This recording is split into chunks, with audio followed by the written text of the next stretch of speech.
Hello guys, जय जगन्नाथ। आज बहुत ही वर्षा होती, राति भी वर्षा होची।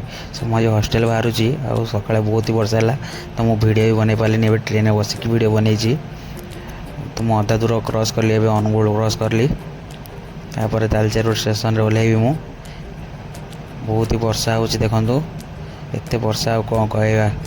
ट्रेन भी धीरे जाऊला, टे स्पीड बढ़ेला, लगुच जल्दी पहुँचेब। लेट तो हो गला, हेले भी देखिया 11टा बेलू मत पहुँचेला ट्रेन तालचेर रोड रे तो मो स्टपेज ये मो कॉलेज 10 किलोमीटर हम। तालचेर रोड रू वर्षा हो केमी जी गोटे सांग को डाकी देखिया कौन से आसुची कि नहीं।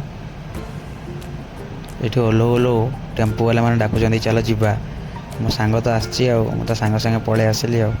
सांग कहला वर्षा बहुत भिजी जाइए, चल रूम रे छाड़देवी। रूम रे भी छाड़देला मो सांगटा। वर्षा एत भिज जाइली, ठंडा ठंडा लगला। तापर आसिक रूम रे कौन टे खाईदे। माछ आसी, डाली भी अच्छी, खट्टा भी अच्छी। खाई टेस्ट करिया चलतु। बढ़िया खाଇବା आज हॉस्टेल खाଇବା। हॉस्टेल खाଇବା तो भल ही हुए, हेल्ले घर खाଇବା मुझे मिस करुँची।